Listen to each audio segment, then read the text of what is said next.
Hello friends, welcome to the Cook with Meg kitchen. We are here with our dear friends at the Egg Farmers of New Brunswick.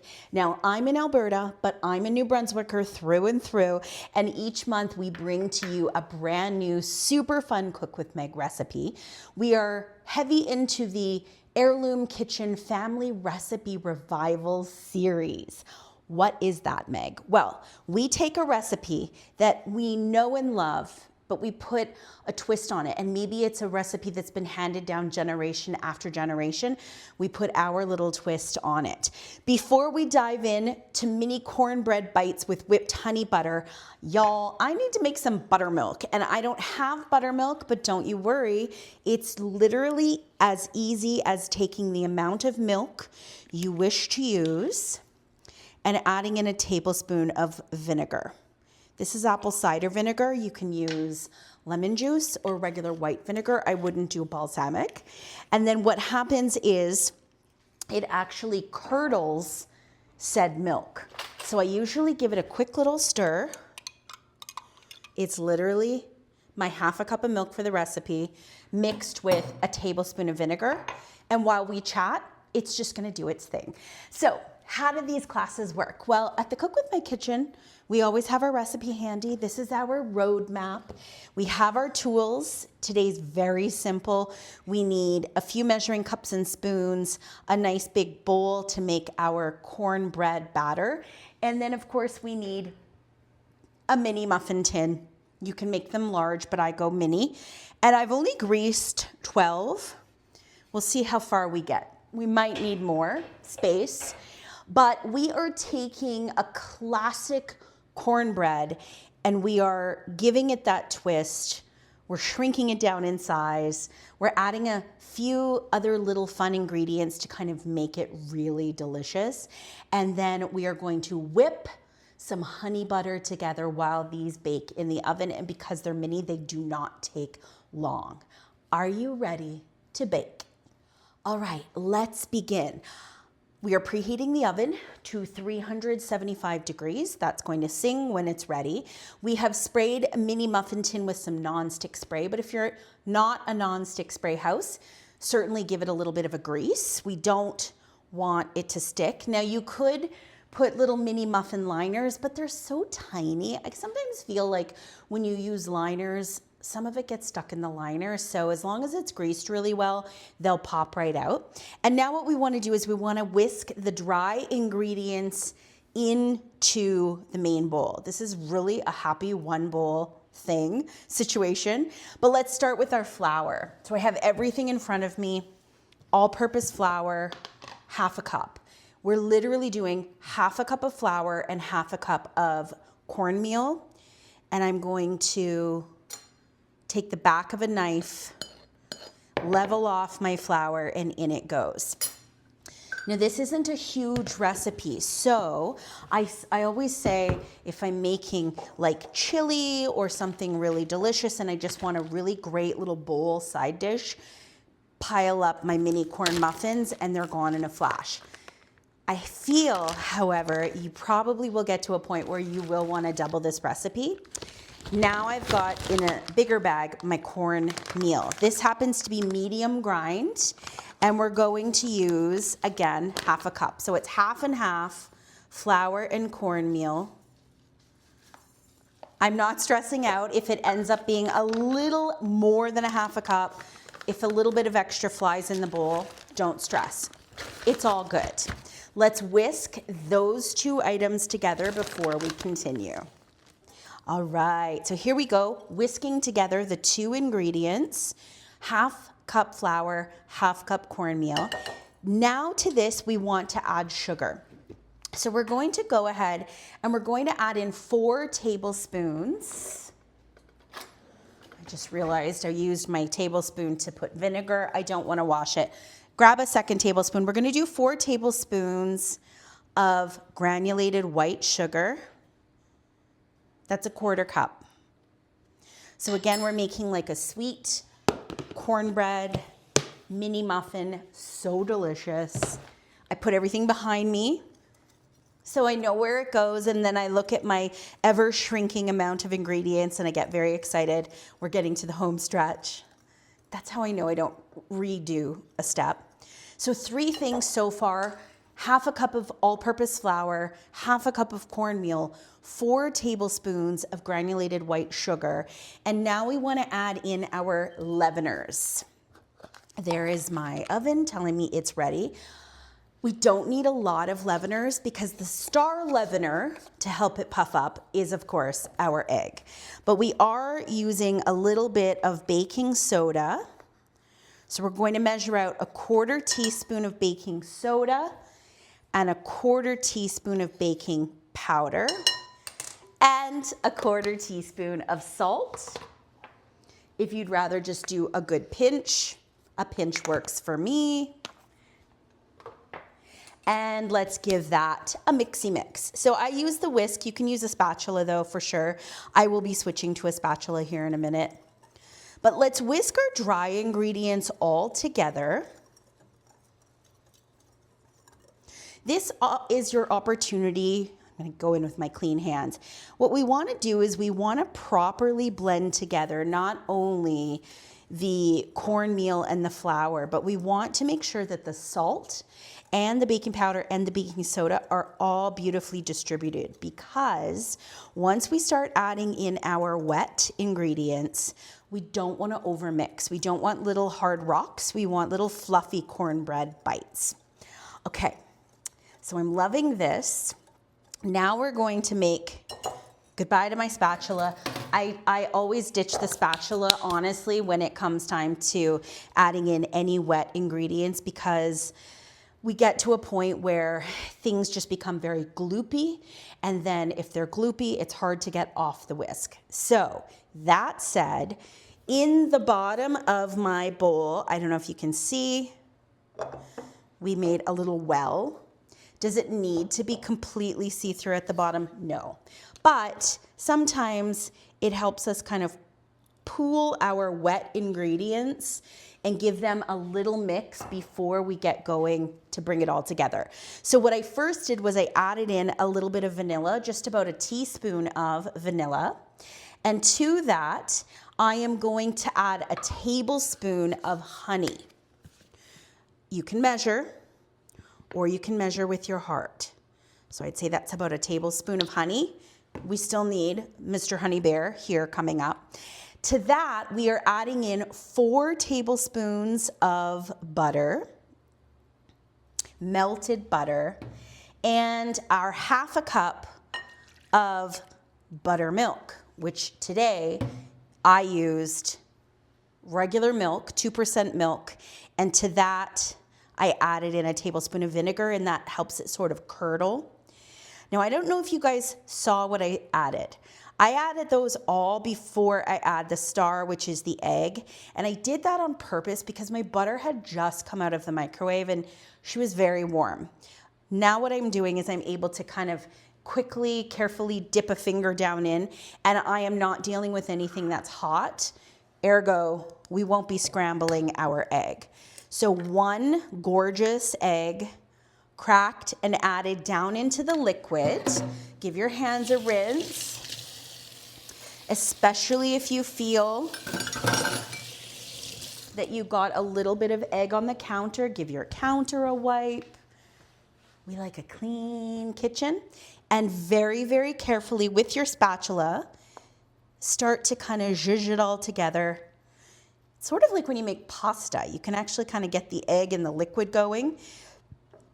And then very carefully turn your bowl and bring all the little bits of the cornmeal together. We are hydrating the cornmeal and hydrating the flour. In fact, I have been known to do that step and then I let it hang out for a minute.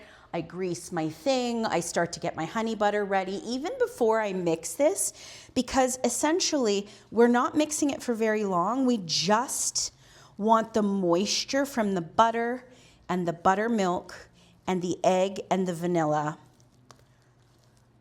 to wet the cornmeal and the flour. Now, I do have to give this a little bit of a whip, but I would say I'm pretty much finished. Only enough to make that egg incorporated. We want to fully incorporate the egg white, the egg yolk into our gorgeous, smooth, sticky, literally gorgeous batter. So I'm tempted to taste it, but I won't. We have the raw egg, which is fine, but I need it all for the pan. So a couple of ways you can do this. You can absolutely use an ice cream scoop, but because these are so teeny tiny, I'm just gonna use 2 teaspoons, and I'm just gonna take a rounded teaspoon batter and then use my other little spoon for a scoop. Batter and push it down in. I'm trying really hard to not get the sides, at least the tops and the sides, but we can always go around with a little cloth. We can always go around with a little paper towel. I do not stress. I would say we're using a rounded teaspoon. You want it to come up 3/4 of the way. We don't want to overfill. They will puff. They've got baking soda to spread. They've got baking powder to puff. They've got that glorious large egg. So we're going to go for 12. We'll have definitely room for more than 12. So I've got my nonstick spray on hand. This is actually a brand new to me, or brand new muffin tin, so I wasn't sure how many I would get. And then if you end up needing more space, this is what I always do. I end up filling what I can.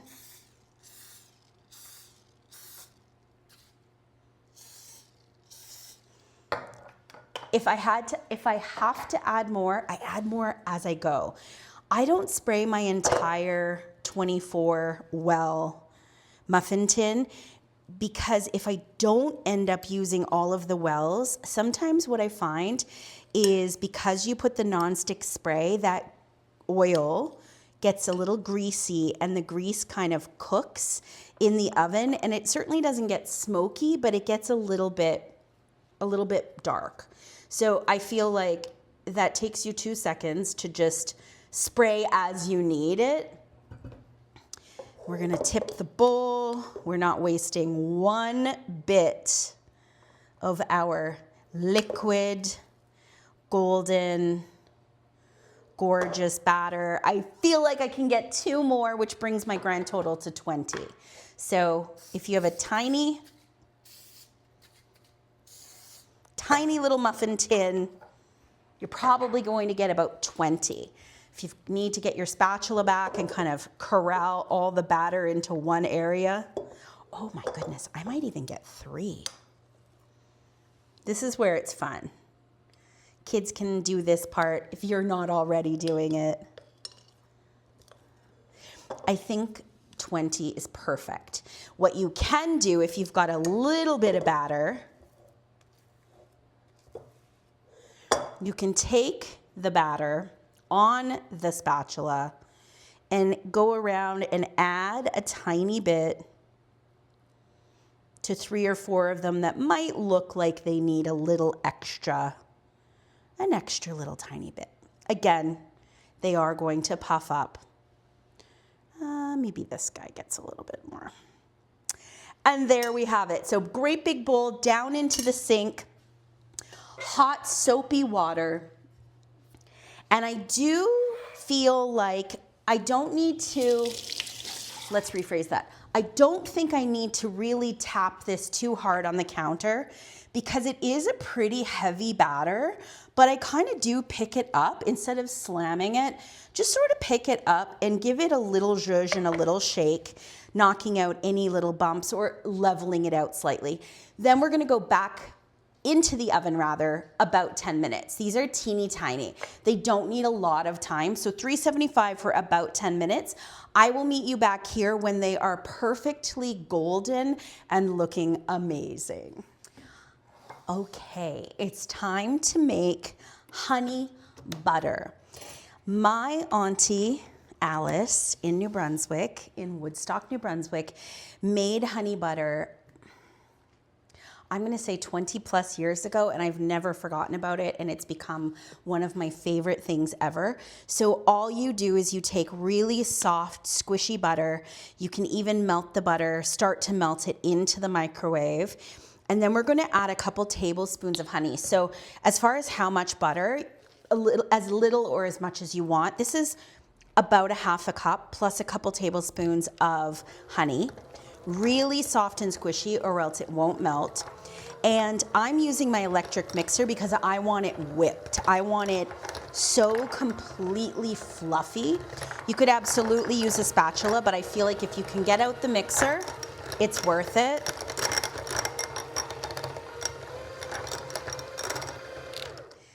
We're going to do a few taste tests here. So I'm going to grab a little spatula, but also a little spoon. And this is where it gets really fun. That's already so good. Couple of things. It needs a little pinch of salt. Even though I used salted butter, you want the salt to bring out the honey and the delicious flavor. So there's like another tablespoon. So anywhere between 2 and 4 tablespoons, but you don't want it to taste just like whipped butter. You want it to be sweet. So honey, maple syrup, brown sugar, any of those sweeteners will bring a whipped butter into the coolest new territory and melts in your mouth like a cloud. If you want to up your brunch game, whipped honey butter. All right, I feel like it's perfect, but let's rinse my spoon. I always say we don't go in with the same spoon unclean, not cleaned. All right, another little taste. Yes, it's straight butter, and I'm quite happy to be here.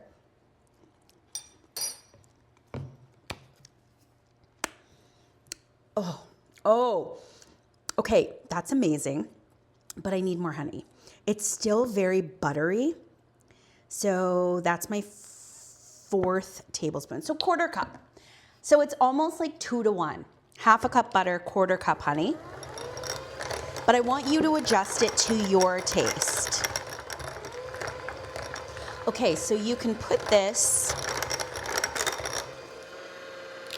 into a cute little dish with a little knife or a little spoon. You can also, I need to taste it. Here we go. Yep. I could do that, the whole bowl. I mean, here's the thing. Oh my gosh. You wouldn't necessarily sit and eat a whole bowl of butter. I mean, as tempting as that is. But once it gets the whip with the honey, that is magic. So this is what it looks like. It's puffy. It doubles in volume. It looks like whipped cream cheese. It looks like frosting. Absolutely divine. And this paired with those little mini cornbread bites, absolutely perfection for brunch with chili. If you're doing a big soup, different kinds of soups with little mini cornbread bites, snacks, breakfasts, throw a few in your lunch, put a little container of honey butter, make all the friends at work. Like, it's just literally tremendous. So my honey butter is whipped. Again, I'm going to put this, what I don't use, into the fridge, but you can also spread out a piece of plastic wrap. You could dollop this onto the plastic wrap and then roll it up like a little log, and then you can slice it once it's nice and cold for French toast, for pancakes, anything you need. So whipped honey butter, super delicious and super versatile, and the perfect little way that we can put a twist on an Heirloom Kitchen family favorite, but with a bit of a revival and a Cook with Meg twist. So there's your honey butter, waiting on the cornbread muffins. I'm gonna do up some dishes, put away my ingredients, and then I'll meet you back here and we will have a bite. We are back. These are stunning. They're puffy, they're golden, they're yellow, they're beautiful. Here comes Oliver. He's like, how do I get involved with the corn muffins? That's our dog, by the way. They're absolutely perfect. Now, a couple of things. These baked for about 11, 12 minutes. Look at that. Don't take them right out because they are very warm, but I wanted to just show you that color, that gorgeous, gorgeous color. Oven off. Let them hang in your muffin tin for a couple of minutes. These literally, I just took them out of the oven. They're very, very hot. So I wanted to show you just how easy they literally come right out. That is very warm. You wait for yours to cool. Then what we're going to do is we're going to either put them onto a cooling rack, preferably so the air can circulate underneath. You can also, once they're fully cooled, tumble them into a bowl. And then of course, when they've cooled properly, you're going to dig in and you're going to enjoy the most delicious little yellow golden nugget. Why is Meg flipping them upside down? I sometimes actually do this. I flip it either all the way upside down or just a little bit on its side just to let some of the air and steam escape. But you can leave them in the cooling rack, in the muffin tin, just for like 3 or 4 minutes, 5 minutes maybe, and then tumble them out onto a proper cookie cooling rack. But they're gorgeous. Like, look at them. So easy to make, pulled together in no time, medium grind on that cornmeal. And you know I have to do it. You know I'm going to grab one right now. I'm going to carefully move this here. Let's bring this front and center. She's so warm, but that's never stopped me before. Let's break that open. I mean, it's pillowy, it's puffy, it's golden, it's perfect. And then we're gonna scoop a little bit of that honey butter. So excited. I think about these all the time. Cheers.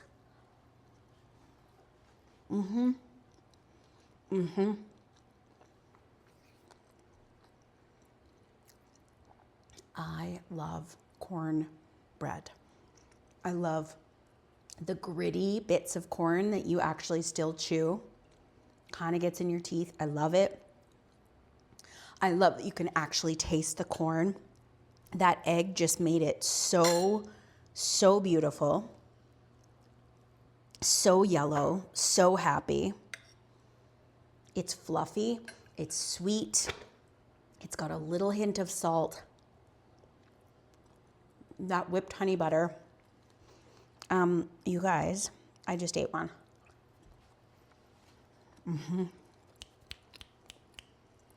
Snaps to maybe one of the best recipes.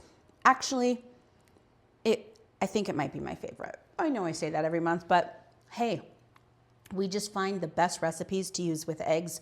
We love the Egg Farmers in New Brunswick. Make this in your kitchen. Be sure to tag us if you make the recipe. You can tag at Cook with Meg Today. You can tag at Egg Farmers of NB. We love you lots, and we will see you next time. As always, clean those kitchens, have so much fun, and remember, we are awesome. Bye, everyone.